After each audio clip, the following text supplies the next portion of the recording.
بسم اللہ الرحمن الرحیم الرحمن علم القرآن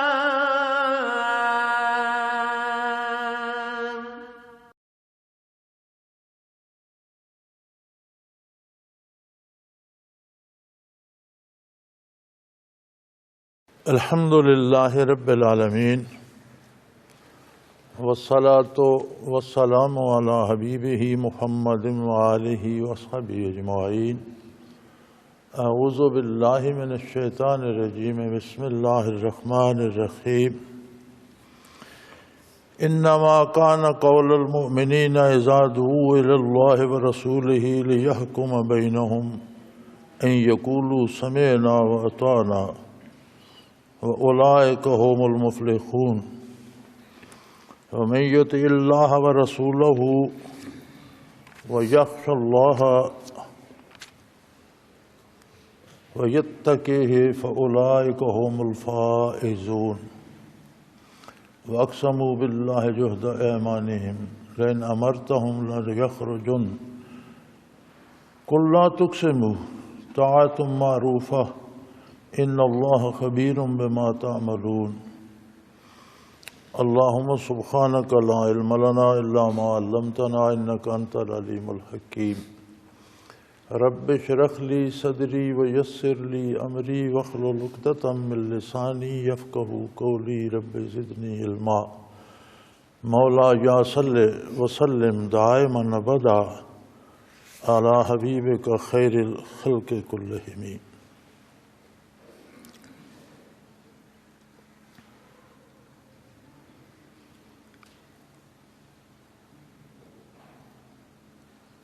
پچھلے رکوع کے آخری آیات میں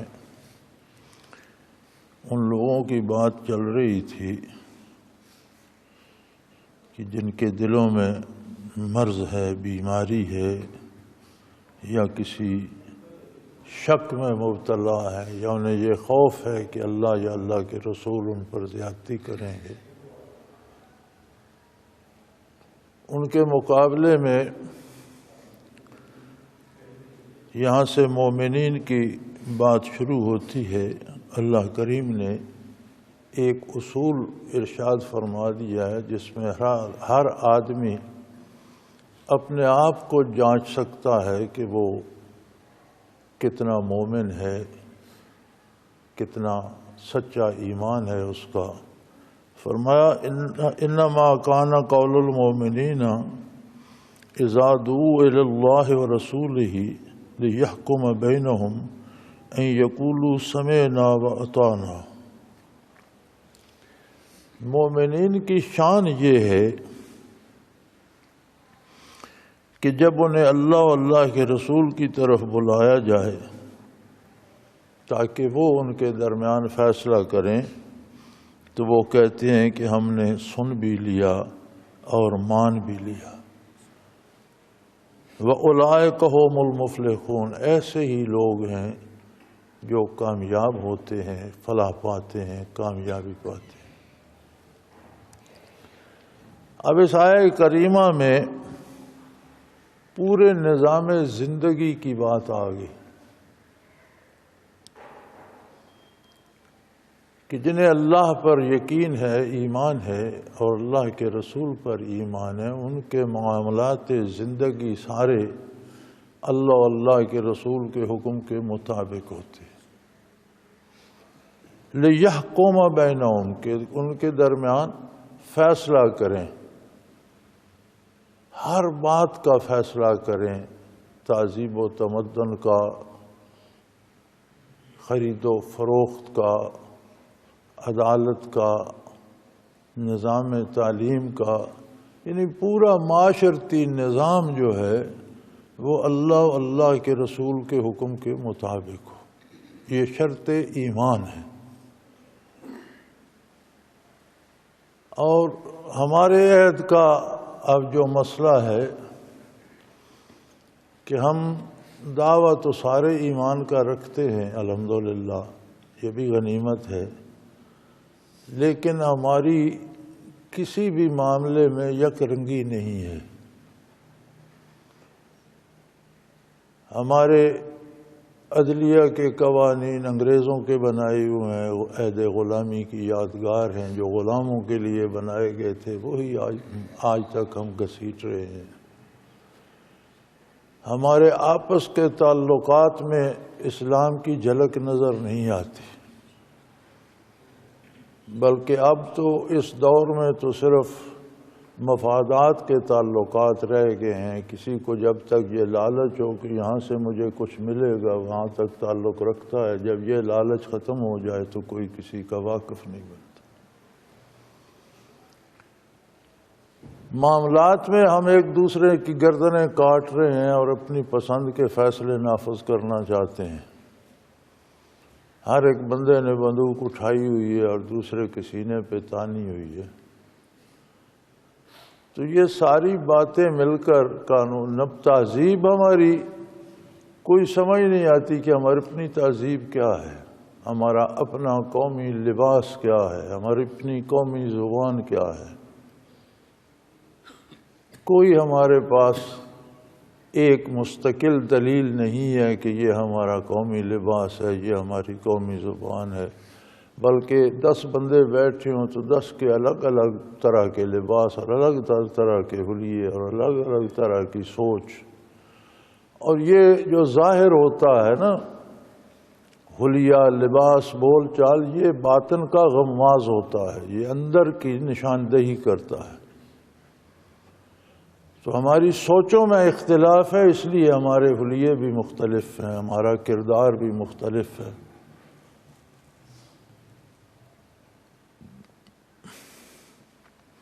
لیکن تقاضائے ایمان یہ ہے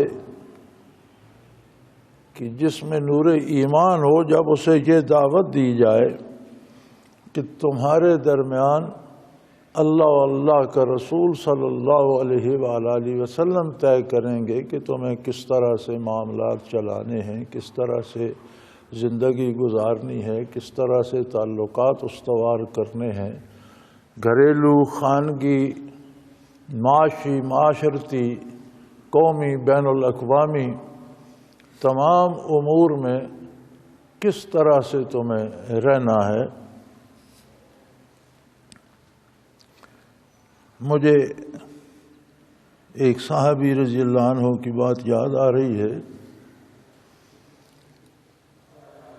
کسرا ایران کے پاس اسلامی وفد جو گیا تو اس کی سربراہی کر رہے تھے، اور اس کے بعد پھر کسرا نے بات نہ مانی، پھر جہاد ہوا، کسرا کو شکست ہوئی، ایران فتح ہو گیا۔ تو اس وفد کے سربراہ تھے، تو کسرا نے بڑا اہتمام کیا کھانے کا۔ بہت بڑی پرانی سلطنت تھی اور اس زمانے کی سپر پاور تھی، 2 ہی سپر پاور تھیں، قیصر اور کسرا۔ تو دسترخوان پر کھانا کھاتے ہوئے ان کے ہاتھ سے لقمہ گر گیا۔ انہوں نے بسم اللہ کر کے لقمہ اٹھایا، اسے جھاڑ کر کھا لیا۔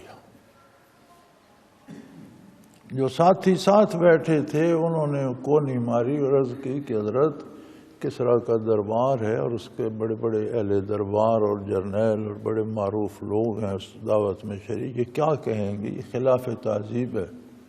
انہوں نے مسکرا کر کہا کہ مجھے کسرا کی تہذیب سے اپنے نبی کی سنت عزیز ہے۔ میرے نبی کی سنت ہے کہ کھانا گر جائے تو اٹھا کر جھاڑ کر کھا لو، مجھے کسرا کی تہذیب کی پرواہ نہیں۔ یہ تقاضا ایمان ہے۔ ہمارا آج نہ حلیہ اسلامی رہا ہے، نہ چہرے اسلامی ہے، نہ سوچ اسلامی ہے، نہ کردار اسلامی ہے۔ پھر بھی غنیمت ہے، اللہ کریم کا شکر ہے کہ اس نے ایمان کا دعویٰ تو نصیب کیا ہے، کلمہ تو نصیب کیا، لیکن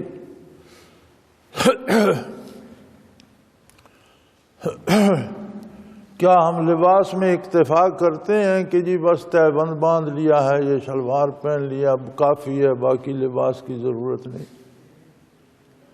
کیا ہم کھانے میں اکتفا کرتے ہیں کہ گندم کی روٹی مل گئی ہے، اب اس کے ساتھ کسی ترکاری چٹنی کسی لسی پانی کی ضرورت نہیں، ہو جائے گا گزارا، پیٹ تو بھر جاتا ہے، گزارا ہو جاتا ہے؟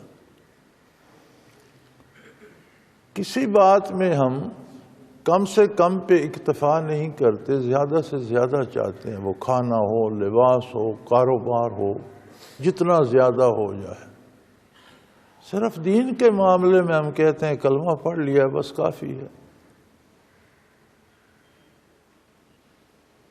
یا میں نماز پڑھ لیتا ہوں یہ کافی ہے، کاروبار میں دیانتداری کی ضرورت نہیں، سچ بولنے کی ضرورت نہیں، معاملات میں اسلام کو اپنانے کی ضرورت نہیں، حلیے تک میں کہا یہ جاتا ہے کہ حلیے میں کیا رکھا ہے؟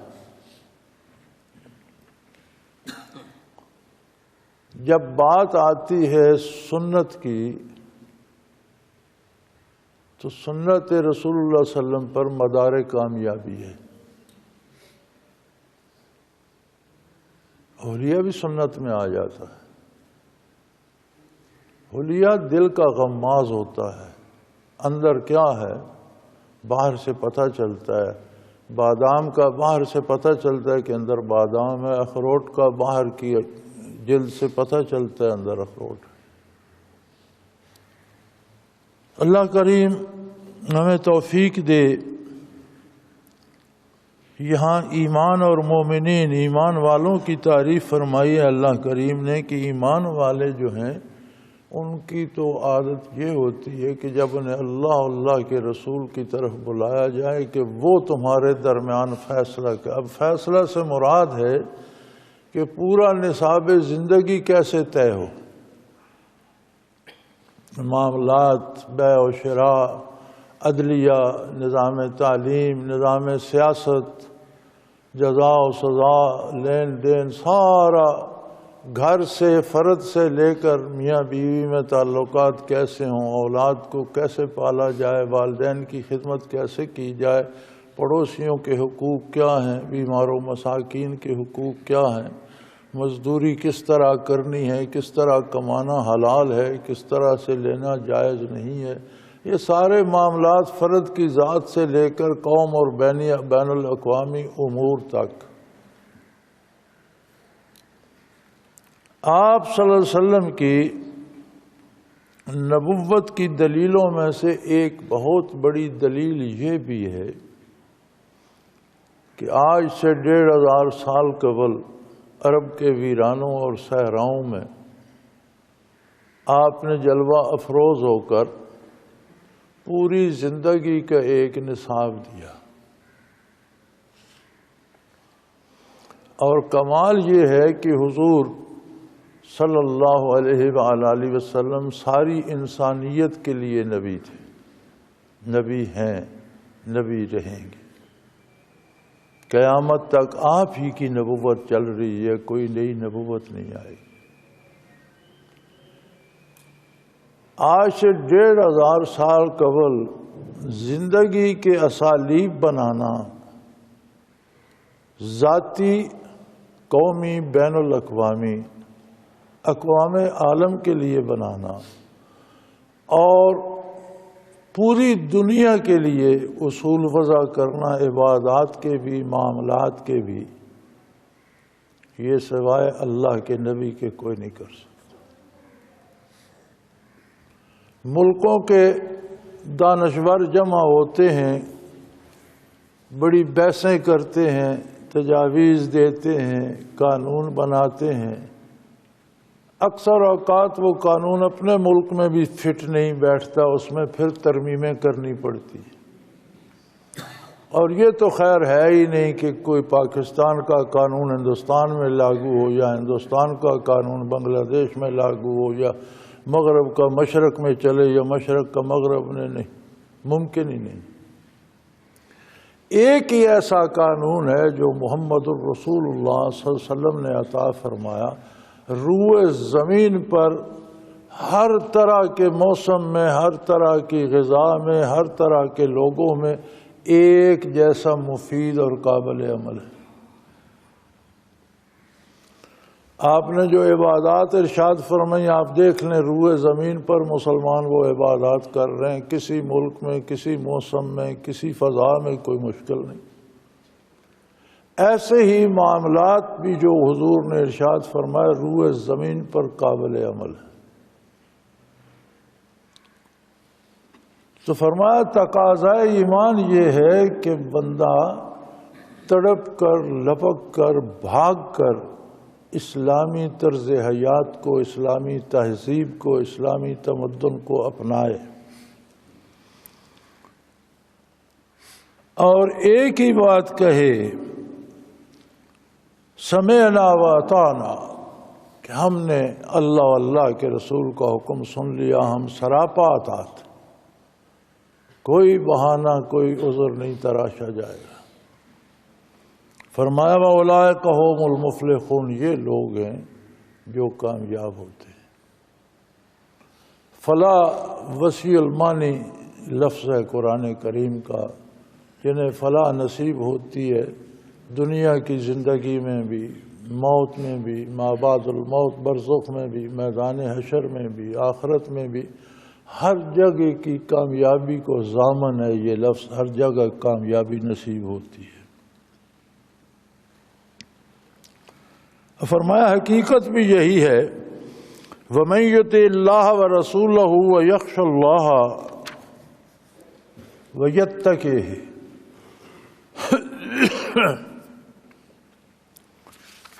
وہ لوگ جو اطاعت کرتے ہیں اللہ کی اور اللہ کے رسول صلی اللہ علیہ وآلہ وسلم۔ اللہ کی اطاعت کیا ہے؟ وَمَن يُطِعِ الرَّسُولَ فَقَدْ أَطَاعَ اللَّهَ، جس نے اللہ کے رسول صلی اللہ علیہ وسلم کی اطاعت کی اس نے اللہ کی اطاعت کی۔ ہمارے پاس اللہ کی رضامندی یا ناراضگی کی دلیل کیا ہے؟ جس بات پر رسول اللہ صلی اللہ علیہ وسلم نے فرمایا اللہ راضی ہوتے ہیں وہ رضامندی کی دلیل ہے، جس پر آپ صلی اللہ علیہ وسلم نے فرمایا اس پر اللہ کریم ناراض ہوتے ہیں وہ اللہ کی ناراضگی کی دلیل ہے۔ رسول اللہ صلی اللہ علیہ وسلم کی اطاعت اور اتباع ہی اللہ کی اطاعت ہے، اور پھر صرف اطاعت مقصود نہیں، وَلْيَخْشَ اللَّهَ، دل کی گہرائیوں سے کرے، اداکاری نہ کرے، اطاعت کی اداکاری نہ کرے، خلوص دل سے اطاعت کرے، محبت سے کرے، پیار سے کرے۔ بازار بات چھوٹی سی، جیسے میں نے عرض کیا کہ صحابی رضی اللہ تعالیٰ عنہ نے کسرا کے دسترخوان پر بیٹھے ہوئے اس نے کہا مجھے کسرا کی تعظیم سے غرض نہیں ہے، مجھے رسول اللہ صلی اللہ علیہ وسلم کی اطاعت کرنی ہے، مجھے اس کی تہذیب سے سنت عزیز ہے۔ معاملات میں، کاروبار میں، زندگی میں ہمارا تو حال یہ ہے کہ ہمارے تو گھروں میں سکون نہیں ہے۔ عجیب بات یہ ہے، والدین سے لڑائی ہے، بیوی سے لڑائی ہے، بچوں سے لڑائی ہے، کہیں کوئی صلح نظر نہیں آتی۔ چلو دوسروں کے لیے جی بندہ اچھا نہیں ہے، اپنی اولاد سے تو اچھا ہو، لیکن والدین اور اولاد میں جھگڑے ہیں۔ میاں بیوی دو بندے تو آپس میں اتفاق سے رہے، وہاں بھی نہیں ہے۔ ماں باپ نے پالا پوسا بڑا کیا، چلو کسی وقت وہ ناراض بھی ہو جاتے ہیں، زیادتی کر جاتے، تو کیا فرق پڑتا ہے؟ بزرگ آدمی ہیں، کیا وہ کوئی لاٹھی مار دیں گے، کوئی بات ہی کر دیں گے؟ جو آپ کو زیادتی تو برداشت کر جاؤ، کیا حرج ہے؟ آپ نے بھی تو بچپن میں کتنے نقصانات کیے، کتنے شور کیے، کتنے روتے ہوں گے، کتنے چلاتے ہوں گے، وہ بھی تو برداشت کرتے تھے۔ لیکن ایسی بدامنی ہے کہ گھر گھر میں جنگ کا سما ہے، شہر شہر میں لڑائی لگی ہوئی ہے، ہر جگہ قتل عام ہو رہا ہے، ہر جگہ جنگ ہو رہی ہے، 2-4 دن بڑا شور ہوتا ہے ٹیلی ویژن پر بھی، اخباروں میں بھی، اور یہ ہو گیا وہ ہو گیا، سارا ملک سوگوار ہوتے ہیں، بدلتا کوئی نہیں۔ ابھی پچھلے دنوں وہ واقع بارڈر پر کتنے 85 یا کتنے لوگ شہید ہوئے، مارے گئے، 2-4 دن بڑا شور غل رہا۔ اب کسی کو یاد ہے؟ کوئی نہیں، بات ہی ختم ہو گئی۔ اب یہ سکول کا حادثہ بچوں کا ہو گیا، آج دوسرا چوتھا دن ہے جی، سیاستدان بھی اکٹھے ہو گئے، قوم بھی ساری سوگوار ہو گئی، اور یورپین اقوام چونکہ مرنے والے کے لیے ان کے پاس تو ایصال ثواب کا کوئی تصور نہیں، تو وہ بتیاں جلاتے ہیں۔ ہمارے بھی پابندی سے بتیاں روشن کر رہے ہیں۔ خدا کے بندو، سورہ فاتحہ پڑھ کر بخش دو، بسم اللہ شریف ہی پڑھ کر اس کا ایصال ثواب کر دو۔ ضرور کافروں کی رسم اپنانی ہے موت پر بھی، کون سی مسلمانی ہے یہ؟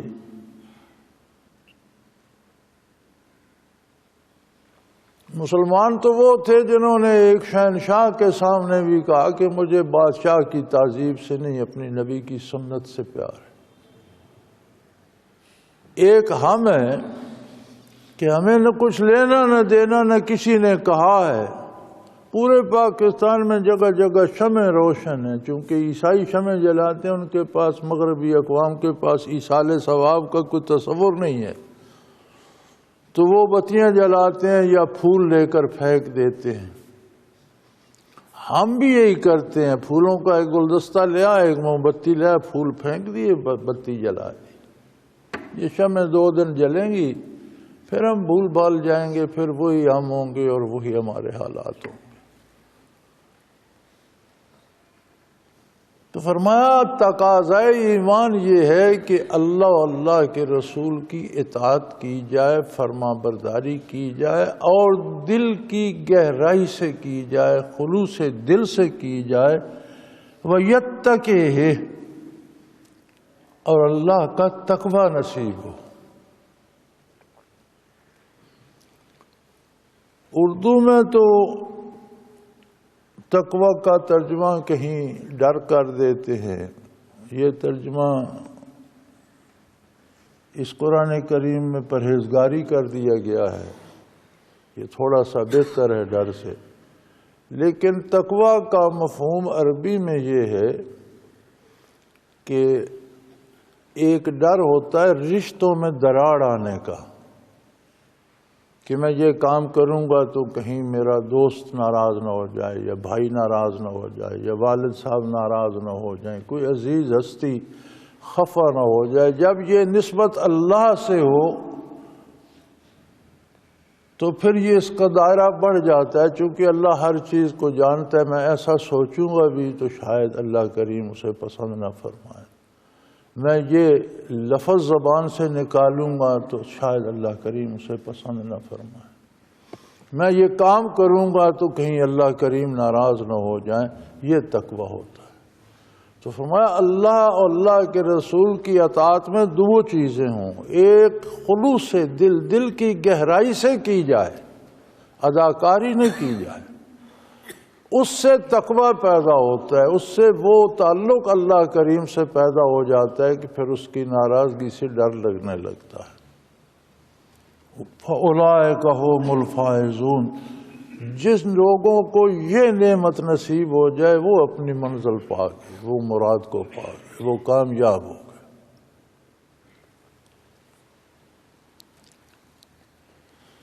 دوسری قسم کے وہ لوگ ہیں وَأَقْسَمُوا بِاللَّهِ جَهْدَ ایمانہم، اللہ کی قسمیں کھاتے ہیں اور بڑے زور سے کھاتے ہیں، پوری قوت سے اللہ کی قسمیں اٹھاتے ہیں۔ کس بات پر؟ لَئِنْ أَمَرْتَهُمْ لَيَخْرُجُنَّ، اگر اللہ کے رسول نے ہمیں حکم دیا ہم جانیں قربان کر دیں گے، ہم نکل جائیں گے میدان میں جناب، سر کٹوا دیں گے۔ اللہ کریم فرماتے ہیں قل لا تقسموا طاعۃ معروفہ، میرے حبیب انہیں کہہ دیجئے قسمیں اٹھانے کی ضرورت نہیں ہے۔ حضور کے اعلان جہاد پر قربانیاں دینے کی ضرورت نہیں ہے۔ انہیں فرما دیجئے لا تقسموا، قسمیں مت اٹھاؤ، طاعۃ معروفہ، اطاعت تو ایک معروف عمل ہے، سمجھ آ رہی ہے تم روزمرہ کے کاموں میں کتنی اطاعت کر رہے او جی وقت آئے گا تو ہم جان لڑا دیں گے، بھائی وقت آئے گا تو دیکھی جائے گی۔ جو آج کے امن کے زمانے میں سجدہ نہیں کر سکتا، جو آج امن کے زمانے میں معمولی سی بات ہے تمہارا حلیہ اسلامی نہیں ہو سکتا، تمہارا لین دین بول چال اسلامی نہیں ہو سکتی، تمہارا کاروبار ذریعہ معاش حلال کمانا اور جائز بات پہ خرچ کرنا یہ تم سے نہیں ہو سکتا، جان کب دو گے؟ اس کی قسم کھانے کی کیا ضرورت ہے؟ قسمیں مت اٹھاؤ۔ اللہ کی قسم جی موقع آیا تو ہم قربان میں فرمایا تمہاری اس قربانی کی جو جی چھوٹے چھوٹے کام نہیں کر سکتے اتنا بڑا کم کرو گے۔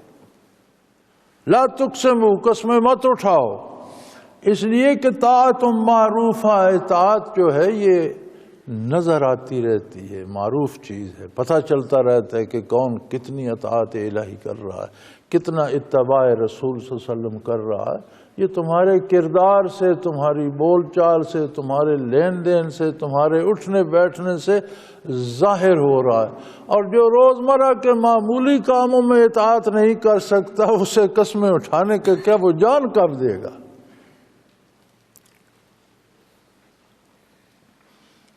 اور یہ یاد رکھو ان اللہ خبیر بما تعملون، تمہارے ہر عمل سے اللہ کریم واقف ہے۔ جو کچھ تم کرتے ہو ذرا یہ دھیان میں رکھو کہ سب اللہ کریم کے سامنے کر رہے ہو۔ تمہاری سوچوں سے، تمہارے کردار سے، تمہارے افکار سے، تمہارے چال چلن سے، ہر چیز سے وہ ہمہ وقت واقف ہے۔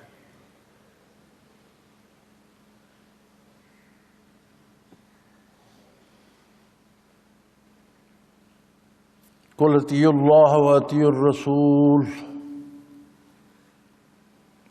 فَإِن تَوَلَّوْا فَإِنَّمَا عَلَيْهِ مَا حُمِلَ وَعَلَيْكُمْ مَا حُمِلْتُمْ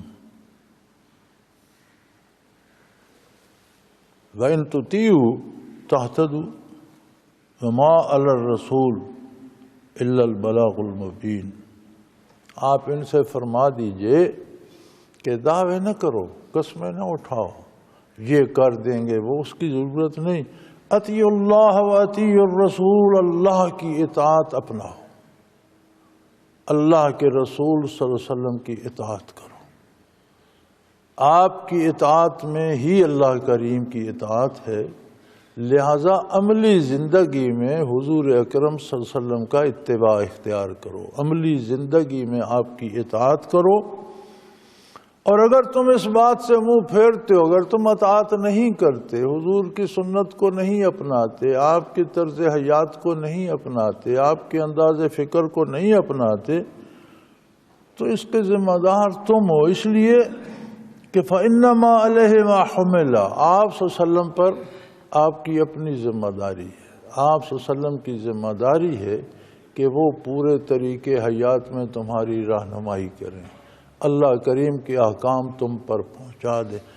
پہنچانا رسول اللہ صلی اللہ علیہ وسلم کی ذمہ داری ہے، منوانا آپ کی ذمہ داری نہیں ہے، ماننا نہ ماننا یہ تمہارے اور تمہارے پروردگار کے درمیان، پہنچانا حضور اکرم صلی اللہ علیہ وسلم کی ذمہ داری ہے۔ اور کیسی عجیب بات ہے کہ نبی کریم صلی اللہ علیہ وسلم مبعوث تو ساری انسانیت کے لیے اور ہمیشہ کے لیے ہوئے، یا ایھا الناس انی رسول اللہ الیکم جمیعا، اے اولاد آدم میں تم سب کے لیے اللہ کا رسول ہوں۔ اور عجیب بات ہے کہ حضور اپنی 63 برس دنیاوی حیات مبارکہ میں جزیرہ نما عرب سے باہر تشریف نہیں لے گئے، حالانکہ یہ بر صغیر ہند و پاک کے لیے بھی آپ ہی نبی تھے، جاپان کے لیے، برما کے لیے، چین کے لیے، پھر مغرب میں یورپ کے لیے، امریکہ کے لیے، افریقہ میں جنوب کے، ساری دنیا کے لیے نبی تو آپ ہی تھے۔ اور آپ اپنے دنیاوی حیات مبارکہ میں جزیرہ نما عرب سے باہر آپ کا تشریف لے جانا ضروری نہیں تھا، ضروری آپ کا پیغام پہنچانا تھا۔ 23 برسوں میں نزول قرآن مکمل ہوا، نبی کریم صلی اللہ علیہ وسلم نے چشم عالم سے پردہ فرمایا تو جزیرہ نما عرب سارا اسلام کے زیر نگیں آ چکا تھا، یمن تک فتح ہو چکا۔ پھر خلافت راشدہ کا دور شروع ہوا تو حضور کے پیغام کو خلفائے راشدین نے کس طرح پہنچایا کہ بعد کے 23 برسوں میں معلوم دنیا کی 3/4 حصے پر اسلامی ریاست بن چکی تھی اور اسلامی قوانین عملاً نافذ ہو چکے تھے، اسلامی تہذیب و معاشرت نافذ ہو چکی تھی۔ تو کسی بادشاہ کے محل سے فقیر کی کٹیا تک حضور اکرم صلی اللہ علیہ وسلم کا پیغام پہنچ چکا تھا۔ پھر اللہ کریم نے ایسے اسباب بنا دیے کہ تب سے لے کر اب تک اور اب سے لے کر قیامت تک اللہ کے بندے جن کو اللہ توفیق دے گا وہ حضور کا پیغام آگے دنیا کو پہنچاتے رہے۔ روئے زمین پر ہر لمحہ اذانیں ہو رہی ہوتی۔ اب تو لوگوں نے کمپیوٹر پر ایک وہ نقشہ بھی بنا دیا ہے کہ سورج طلوع ہوتا ہے تو مشرق سے شروع ہوتی ہیں اذانیں، تو فجر کی اذان مسلسل ہوتی چلی جاتی ہے، پھر پیچھے ظہر کی شروع ہو جاتی ہے، عصر کی، مغرب کی، جو سورج چلتا رہتا ہے۔ روئے زمین پر کسی نہ کسی ملک میں فجر ہوتی ہے، کہیں ظہر ہوتی ہے، کہیں عصر ہوتی ہے۔ 24 گھنٹے اشہد اللہ الہ الا اللہ اشہد ان محمد الرسول اللہ بلند ہوتا رہتا ہے، حی علی الصلاح حی علی الفلاح۔ یہ تو حضور کا پیغام ہی پہنچایا جا رہا ہے۔ پھر روئے زمین پر اللہ کے بندے تبلیغ کے ذریعے پہنچاتے ہیں، تعلیم کے ذریعے پہنچاتے ہیں، تقریر کے ذریعے پہنچاتے ہیں، تحریر کے ذریعے پہنچاتے ہیں، اور ایک مخلوق کو اللہ نے اس خدمت پہ لگا دیا ہے۔ اور کتنے خوش نصیب ہیں وہ لوگ جو خلوص سے اور صدق دل سے حضور اکرم صلی اللہ علیہ وسلم کے پیغام کو عام کر رہے ہیں۔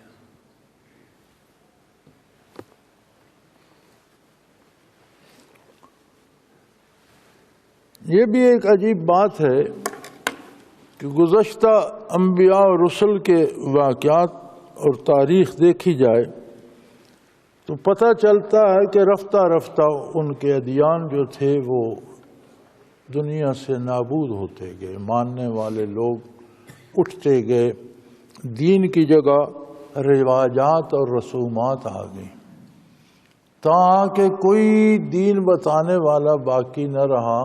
لوگوں نے دین کے نام پر رسومات ایجاد کر لیں تو پھر نیا نبی مبعوث ہو جاتا اور پھر وہ تطہیر کرتا معاشرے کی، اور پھر رسومات کی جگہ پھر سنت کو لے کے آتا اور اللہ کے احکام لے کے آتا۔ حضور اکرم صلی اللہ علیہ وسلم پر نبوت کی تکمیل ہو گئی، کوئی نیا نبی نہیں آئے گا، نبوت مکمل ہو گئی۔ آپ کی تعلیمات کے لیے اللہ کریم نے خوش نصیب لوگوں کو توفیق دی، اور دیکھ لیں کہ سب سے زیادہ جو کام دنیا میں ہوتا ہے وہ دین کی تعلیم، تربیت اور تبلیغ کا ہوتا ہے، اور ہو رہا ہے اور ہوتا رہے گا انشاءاللہ۔ تو فرمایا وَمَا عَلَى الرَّسُولِ إِلَّا الْبَلَاغُ الْمُبِينُ، لوگوں تمہاری ذمہ داری ہے کہ اللہ کی اطاعت کرو، اگر نہیں کرنا چاہتے تو اس کی ذمہ داری رسول اللہ صلی اللہ علیہ وسلم پر نہیں ہے، آپ کی ذمہ داری ہے کہ آپ تک اطاعت الہی کا پیغام پہنچا دیں۔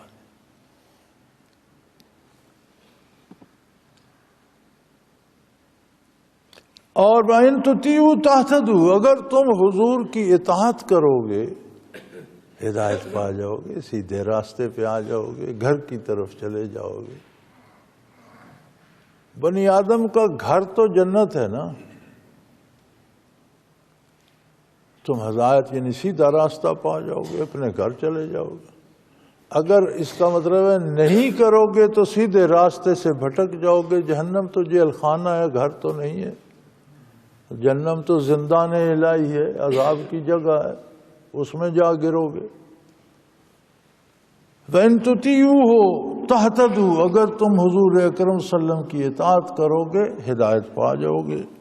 وَمَا عَلَى الرَّسُولِ إِلَّا الْبَلَاغُ الْمُبِينُ، اور نبی صلی اللہ علیہ وسلم کی ذمہ داری ہے کہ بات کھول کر واضح کر کے تم تک پہنچا دیں. اور بڑے خوش نصیب ہیں وہ لوگ جو حضور اکرم صلی اللہ علیہ وسلم کی اور اللہ کی باتیں خلوص سے آگے پہنچا رہے ہیں. بہت بڑا منصب ہے جن کو اللہ نے دیا. اور یاد رکھو آخرت تو آخرت ہے. دنیا کی کامیابی بھی اگر تم چاہتے ہو تو اتباع رسالت میں. فرمایا وعد اللہ الذین آمنوا منکم وعملوا الصالحات، تم میں سے جن لوگوں کا عقیدہ بھی درست ہوگا، ایمان بھی صحیح ہوگا اور عمل بھی صالح ہو جائے گا، یعنی خلوص سے آپ صلی اللہ علیہ وسلم کے پیغام کو اپنا لیں گے، قبول بھی کریں گے، مانیں گے بھی. اس پر ماننے کا مطلب ہے کہ اس پر عمل کریں گے، اپنی عملی زندگی کو اس پہ استوار کریں گے. لَيَسْتَخْلِفَنَّهُمْ فِي الْأَرْضِ، میں ان کو زمین میں بھی اپنی نیابت دوں گا، انہیں زمین میں بھی حکومت و سلطنت و ریاست دوں گا. كَمَا اسْتَخْلَفَ الَّذِينَ مِن قَبْلِهِمْ، جیسے پہلی قوموں میں جب تک انہوں نے اللہ کی اطاعت کی اللہ نے انہیں زمین پر بھی تسلط دیا، حکومت دی، اختیار دیا. وَلَيُمَكِّنَنَّ لَهُمْ دِينَهُمُ الَّذِي ارْتَضَىٰ لَهُمْ، اور ان کی حکومت کی خصوصیت یہ ہوگی کہ وہ تمکین دین کا سبب بنیں گے. نفاذ دین تھوڑا سا ہلکا لفظ ہے، نافذ کیا. تمکین اس سے بہت زیادہ تکڑا لفظ ہے کہ منوایا جائے بزور بازو. تو وہ تمکین دین کا سبب بنیں گے. وہ دین جو ان کے لیے پسند فرمایا گیا. وَلَا يُبَدِّلَنَّهُمْ مِن بَعْدِ خَوْفِهِمْ أَمْنًا، اور ان کی ریاست میں پھر کسی قسم کا خوف نہیں ہوگا. تمام خوف ختم ہو جائیں گے، ہر کوئی باامن ہو جائے گا، ہر کوئی سکون میں ہو جائے گا، ہر کسی کو کوئی ڈر نہیں رہے گا. یعبدوننی، وہ صرف میری عبادت کریں گے. ولا یشرکون بی شیئا، وہ میرے ساتھ کبھی کوئی رائی برابر بھی شرک نہیں کریں گے. من کفر بعد ذالک فاولئک هم الفاسقون، اور اس کے بعد بھی کسی نے شرط وہی ہوگی، خلوص سے اطاعت پر قائم رہے، یہ شان قائم رہے گی. اگر اس کے بعد ناشکری اختیار کی تو پھر وہ حد سے گزر جانے والے ہوں گے، پھر ان کا وہی حشر ہوگا. سورہ نور کی اس آیہ کریمہ کو آیہ استخلاف کہتے ہیں، یعنی خلافت کی آیت. حضرت رحمۃ اللہ تعالیٰ علیہ نے اس کی تفسیر لکھی، تفسیر آئے استخلاف. میں نے کل لائبریری سے پتہ کی لیکن شاید ختم ہو چکی ہے، پھر چھپ کر آ جائے گی. مجھے ملی نہیں، میرا دل تھا میں پھر دیکھ لوں. تو سب سے خوبصورت نقشہ اس کا ہمیں خلافت راشدہ میں نظر آتا ہے. حضور اکرم صلی اللہ تعالیٰ علیہ وآلہ وسلم کے زمانہ اقدس میں جزیرہ نما عرب اسلام کے زیر نگیں آ گیا، اور عرب میں پورے جزیرہ نما عرب میں مثالی امن قائم ہو گیا. ہر ایک کو امن مل گیا، کسی کو کوئی خطرہ، کوئی ڈر نہیں تھا. خلافت راشدہ میں فتوحات شروع ہوئیں، اور حضرت عثمان رضی اللہ تعالی عنہ کے عہد تک خلافت فاروقی سے گزر کر بہت دور دور تک، افریقہ تک، ادھر سرحدیں چین سے جا ملیں، سائبیریا سے جا ملیں، یورپ سے سرحدیں جا ملیں، ہندوستان تک بات آ گئی. ایک بہت بڑی اسلامی ریاست بن گئی جس میں ساری ریاست میں امن تھا، کسی کو کسی طرح کا خوف نہیں تھا۔ اتنی وسیع ریاست میں اسلام نافذ تھا، اسلامی قوانین نافذ تھے، تمام نظام عدالتی، معاشی، تعلیمی، سیاسی سارے اسلام پر استوار تھے، اور بیک وقت مختلف ملکوں، مختلف فضاؤں، مختلف علاقوں، مختلف لوگوں میں برابر اسلام نافذ تھا، اور خلافت راشدہ ہی اس آیت کی بہترین تعبیر ثابت ہوئی۔ لیکن یاد رہے کہ یہ شان مشروط ہے اطاعت الہی کے ساتھ۔ جب تک اطاعت الہی پہ قائم رہیں گے یہ شان قائم رہے گی۔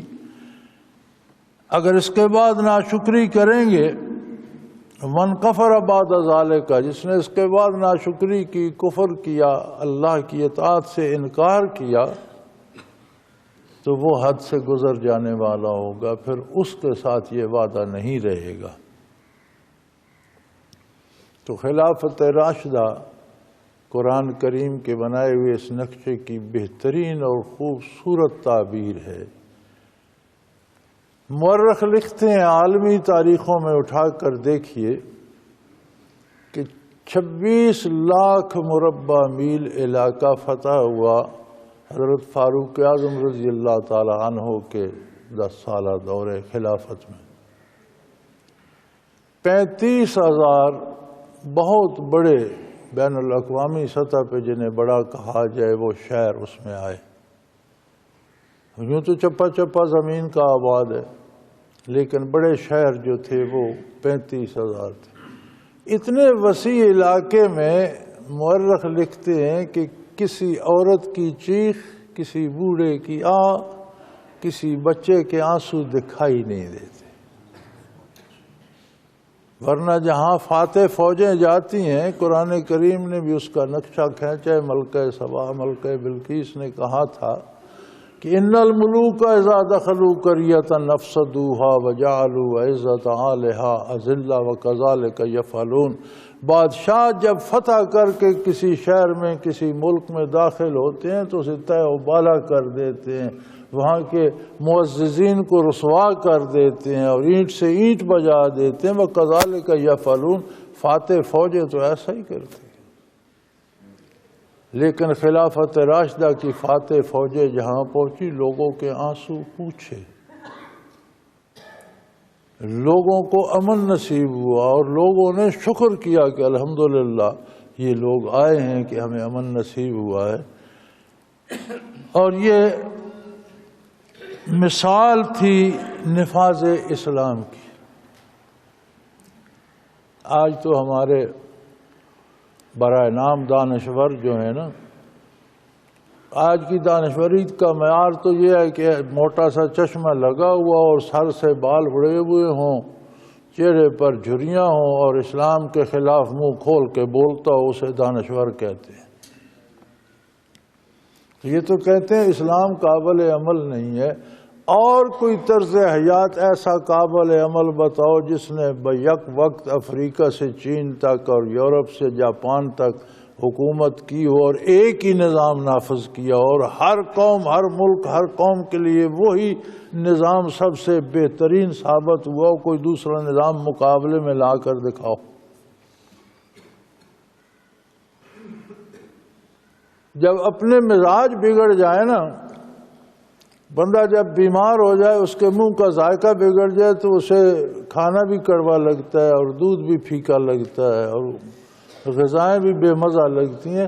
تو یہ نہیں کہ غذاؤں میں سے مزہ آ جاتا رہا، اس کی اپنی صحت ٹھیک نہیں ہے۔ اسلام جو ہے وہ ہمہ وقت اور پورے روئے زمین کی ساری انسانیت کے لیے قابل عمل ہے۔ ہمارے مزاج بگڑ چکے ہیں، ہمیں اب دودھ میں بھی کڑواہٹ نظر آ رہی ہے۔ تو فرمایا اللہ کریم کا یہ وعدہ ہے،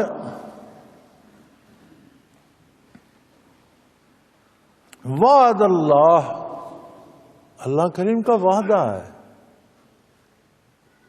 اگر ہمارے پاس آج یہ اقتدار جو قرآن نے بتایا ہے، ورنہ تو نام کو تو حکومتیں مسلمانوں کی 56 حکومتیں ہیں، اور اس کی کوئی تصویر چھوٹی سی اگر نظر آتی ہے تو وہ عرب کی حکومتوں میں نظر آتی ہے کہ وہاں بڑی حد تک چلو کم از کم حدود تو نافذ ہیں، زندگی اسلام کے مطابق ہے، نماز روزہ حج زکوٰۃ پر عمل ہو رہا ہے، عدل ہو رہا ہے، مثالی فوراً انصاف کیا جاتا ہے، جزا سزا اسلامی طریقے سے دی جاتی ہے، لباس تک اسلامی ہے، بات چیت عربی میں اور مزیدار ہوتی ہے۔ تو اب روئے زمین پر اس کی کوئی چھوٹی سی تصویر اگر رہ گئی ہے تو عرب ممالک میں، اور یہ بھی دیکھ لیں کہ اگر امن بھی ہے تو وہی ہے۔ یورپ، امریکہ، جاپان، مغرب، مشرق، سب سے زیادہ امن بھی اگر ہے تو وہی ہے جہاں آج اسلامی قوانین نافذ۔ اللہ کریم ایسی حکومتوں کو قائم رکھے اور انہیں مزید ہمت دے اور طاقت دے، اور اللہ کرے اس ملک پر بھی اسلام کی حکومت قائم ہو اور ہمیں بھی یہ دن دیکھنے نصیب ہوں، ہمارے ساتھ بھی اسلامی عدل و انصاف ہو، ہمارے معاشرے میں بھی اسلام رائج ہو، ہمیں بھی خرید و فروخت میں، گھر میں، باہر میں کوئی خطرہ نہ رہے، کسی کی بددیانتی کا ڈر نہ رہے، ہر چیز اللہ کے قاعدے کے مطابق ہو جائے۔ اللہ کریم ہم پر بھی یہ رحم فرمائے، ہمیں ہدایت نصیب فرمائے، اور ہمارے سیاسی رہنماؤں کو بھی نیکی کی توفیق عطا کرے۔ اصل ہوتا یہ ہے کہ ہدایت کا کام اپنی ذات سے شروع ہوتا ہے۔ ہمارا مسئلہ یہ ہے کہ ہم کہتے ہیں دوسرا سدھر جائے میری خیر ہے، اس طرح نہیں ہوتا، پہلے خود سدھرنا پڑتا ہے، پھر دوسرے کے لیے تمنا کی جا سکتی ہے۔ تو اگر ہم خود، جنہیں ہم عوام کہتے ہیں، ہم عوام اپنی اصلاح کر لیں تو بڑوں کو مجبوراً کرنی پڑ جائے، نہیں کریں گے تو معاشرے میں مس فٹ ہو کر رد ہو جائیں گے۔ لیکن افسوس یہ ہے کہ ہم بھی سب ڈاکو ہیں، ہم نمازیں بھی پڑھ لیتے ہیں لیکن جھوٹ بولنے سے باز نہیں آتے، ہم عمرے کر آتے ہیں ہر سال لیکن بیچنے خریدنے میں ڈنڈی مارنے سے باز نہیں آتے، ہم عمرے کر آتے ہیں لیکن سود کھاتے ہیں۔ کمال ہے، عجیب مزاج ہو گیا ہمارا۔ نبی علیہ السلام نے فرمایا کہ ایک شخص بڑے دور سے آئے گا، بیت اللہ میں پہنچے گا، سفر کی تھکاوٹ اور لباس پر گرد و غبار اور پریشان بال اس کی لمبے سفر کی داستان سنا رہے ہوں گے، مفہوم یہی ہے آپ کے ارشاد کا، اور بڑے درد سے پکارے گا اللہم لبیک اللہم لبیک، لیکن اس کی آواز قبول نہیں ہوگی، اللہ کی طرف سے کوئی جواب نہیں ہے۔ صحابہ کرام اس کی یا رسول اللہ ایسا کیوں ہوگا جب وہ اتنے دور سے بھی آئے گا، اتنی محنت مشقت اٹھا کر آئے گا، بڑے درد سے پکارے گا؟ فرمایا اس لیے کہ اس کا لباس حرام کا ہوگا، اس کا کھانا پینا حرام کا ہوگا۔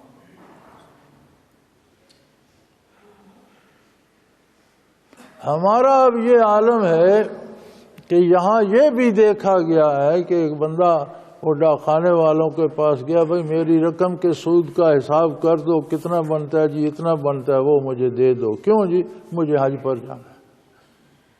یعنی خالص سود جمع کر کے وہ حج کے لیے جمع کرایا جا رہا ہے۔ یا کون سا حج؟ جب سود پر کرنا ہے تو یار سود پر کرنا ہے تو یورپ جاؤ، شراب خانوں کی سیر کرو، نائٹ کلبوں کی سیر کرو، بیت اللہ حرام کا خرچ کر کے بیت اللہ لے کیا لینے جاؤ؟ یعنی ہم نے مسلمانی کو بھی جفا ڈالا ہوا ہے، کفر کو بھی جانے نہیں دیتے۔ ایسے بات نہیں بنتی۔ اللہ ہمیں ہدایت دے۔ اور ایک بڑی عجیب بات ہے، اگر ملک توبہ کر لے تو ملک پر اسلامی حکومت بن جائے، یہ تو ہم سارے کہتے ہیں۔ ہم یہ کیوں نہیں کہتے اگر میں اپنی اصلاح کر لوں تو میری ذات پر تو حکومت اسلام ہی کی رہ جائے؟ جو فرد خلوص سے توبہ کر کے اپنی زندگی کو اسلام میں ڈھال لیتا ہے، اگر پوری دنیا میں آگ لگی ہوئی ہو اس کے دل میں امن و سکون ہوتا ہے، اس کے دل میں آگ نہیں ہوتی۔ تو اللہ ہمیں توفیق دے تو کاش ہم اپنے آپ پر تو اسلام نافذ کر لیں. ہم کہتے ہیں ملک پر کرو ملک پر کرو، لیکن ہم اپنے آپ 4.5 ہاتھ کے بدن پر اسلام نافذ نہیں کر سکتے، دوسروں سے مطالبہ کرتے ہیں پورے ملک پر کرو. تو پہلے آیہ کریمہ گزر چکی کہ یہ قسمیں کھانے اور دعوے کرنے کی بات نہیں ہے، تو تمہارے عمل سے نظر آ رہا ہے کہ تم کتنے مسلمان ہو. سو اللہ کریم کا وعدہ ہے ان لوگوں سے جن کا ایمان کھرا ہو اور عمل صالح ہو. ہر عمل وہ صالح ہے جو حضور کے اتباع میں ہے، خواہ وہ کرنا ہے یا رک جانا ہے. حضور کے اتباع میں کسی کام کو نہ کرنا بھی صالح ہے، اور جس کام کا کرنے کو اس کا کرنا صالح ہے. صلاحیت ہر اس عمل میں ہے جو حضور کی اطاعت میں ہے صلی اللہ علیہ وسلم. تو ایسے لوگوں کو میں اس اتباع کی برکت سے دنیا پر حکومت دوں گا، امارت دوں گا، اور ان کی حکومت جو ہوگی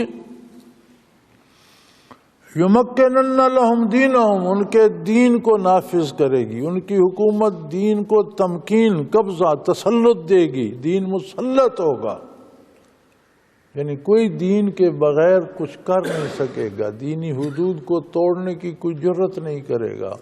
دین کی پاسداری ہر فرد کرے گا. اور زندگی کے تمام خطرات سے انہیں بے نیاز کر دوں گا. زندگی انسانی ہر وقت خوف کے سائے میں گزرتی ہے. جن کو اسلامی ریاست نصیب ہوگی ان کی زندگی سے خوف کے سائے اٹھ جائیں گے، اور وہ صرف میری عبادت کریں گے، کوئی کسی کو میرے ساتھ شریک نہیں کریں گے. لیکن یہ حالت بھی اطاعت سے مشروط ہوگی.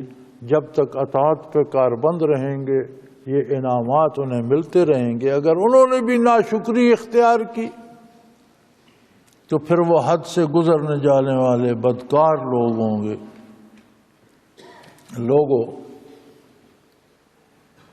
تم کہو گے یہ تو ملک کی بات ہو گئی، سیاست کی بات ہو گئی، حکومت و سلطنت کی بات ہو گئی، ہم تو ایک فرد کی زندگی گزار رہے ہیں، ہم کیا کریں؟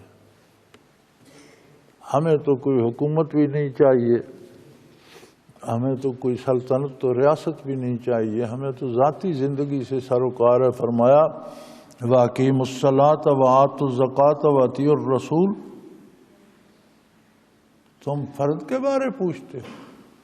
اللہ کی عبادت خلوص کے ساتھ کرو، اپنے مال کو حلال اور پاک رکھو. اطیعوا الزکوٰۃ، زکوٰۃ کا معنی ہوتا ہے پاکیزگی. مال کو پاک کرنے کے لیے اللہ کی راہ میں خرچ کرو. جو فرض ہے اسے فرض سمجھ کر کرو، ورنہ نفل صدقہ دو. حلال کماؤ گے تو اسے پاک رکھو. اگر حلال کما کر لایا جائے اور اس میں سے زکوٰۃ نہ دی جائے تو وہ پاک نہیں رہتا. تو جب کمائی حرام جائے گا تو پھر اس میں پاکیزگی کہاں سے آئے گی؟ اپنی معاشرت کو پاک کرو، حلال اور جائز وسائل سے کماؤ، اسے جائز اور اللہ کے حکم کے مطابق خرچ کرو. وَأَطِیعُوا الرَّسُولَ، اور ہر کام میں نبی کریم صلی اللہ علیہ وسلم کا اتباع اختیار کر لو. بات آ رہی تھی نا ریاست و حکومت کی، تو عام آدمی میرے جیسا تو سوچتا ہے بھئی مجھے ریاست سے کیا، میرا مسئلہ اپنا ذاتی کا حل ہوگا، ریاست کب اسلامی ہوگی نہیں ہوگی، حکمران اور عمراء مانیں گے نہیں مانیں گے، میرا مسئلہ تو میرا ذاتی. فرمایا تمہارا ذاتی ہے تو عبادات میں بھی خلوص سے ہمت کرو، معاملات اور معاشرت میں حلال کماؤ، جائز امور پہ خرچ کرو، اور اپنی زندگی کو سنت کے مطابق ڈالو. لعلکم ترحمون، تاکہ تم پر رحم کیا جائے. اللہ تو ارحم الراحمین ہے، اس کی رحمت تو ہر شے سے وسیع ہے. ان رحمتی وسعت کل شے، میری رحمت ہر چیز سے وسیع ہے. لیکن آگے کوئی قبولیت کی استعداد بھی تو ہو. رحمت کی بارش برس رہی ہے، بندہ غار میں گھسا ہوا اور کہے مجھ پر تو قطرہ بھی نہیں پڑا. بھئی قطرہ تجھ پر کدھر پڑنا ہے؟ تو اپنے گناہوں کی غار میں گھسا ہوا، اس سے تو باہر نکل، توبہ کر، میدان میں آ. تو فرمایا تم ذاتی زندگی کی بات کرتے ہو تو ذاتی زندگی کا بھی نسخہ یہی ہے، اللہ جل شانہ کی عبادات پورے خلوص سے کرو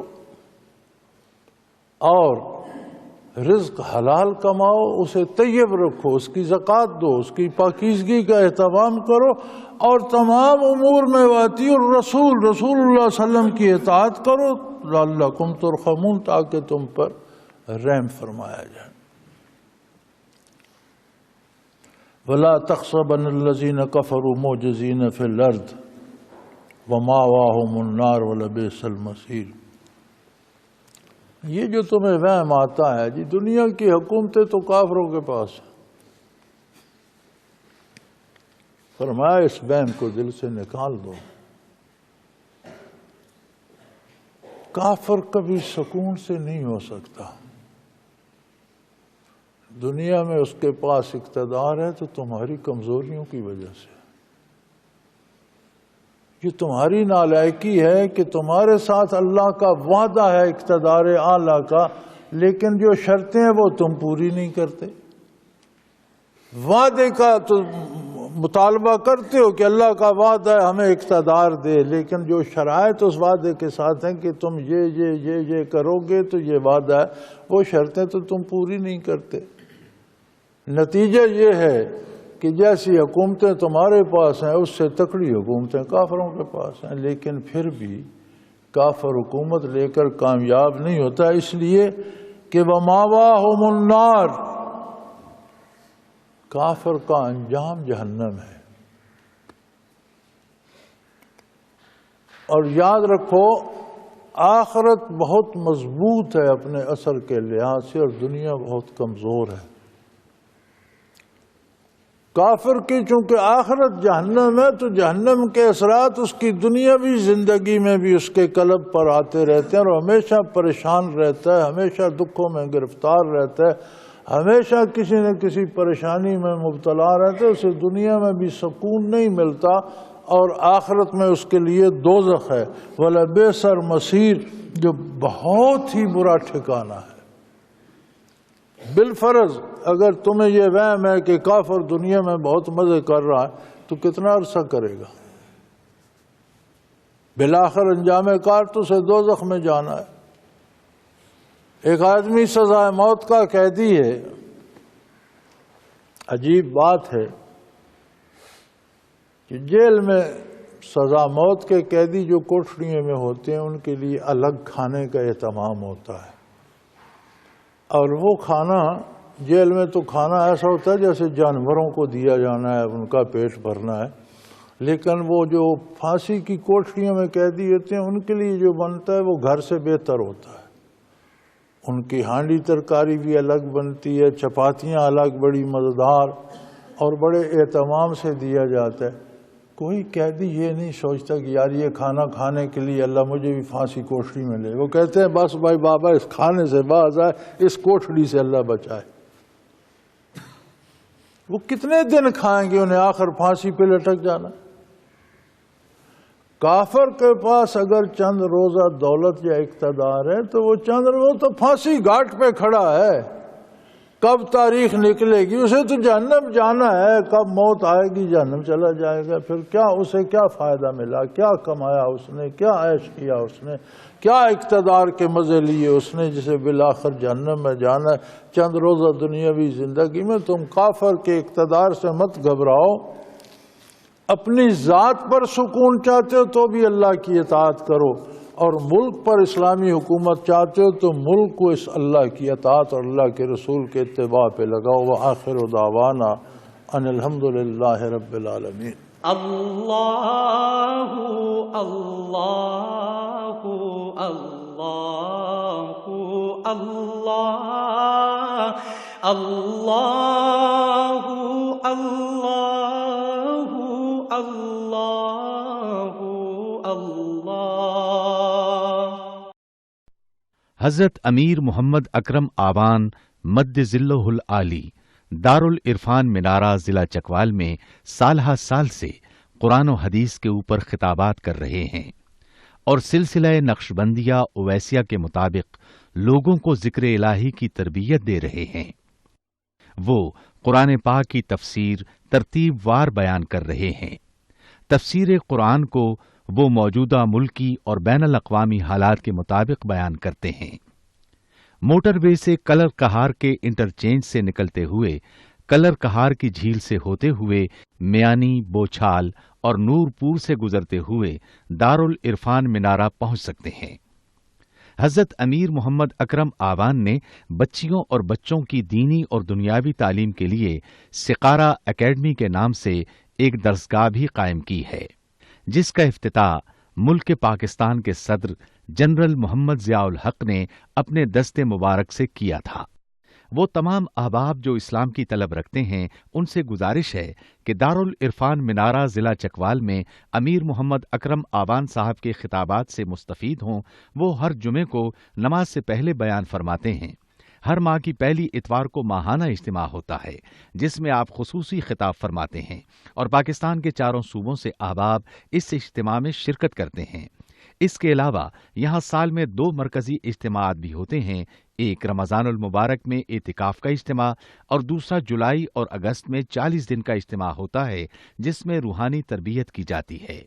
اپنا خون سیماب دے کر اتنا ہم کر جائیں گے، نام آقا کا چمن میں پھر رقم کر جائیں گے۔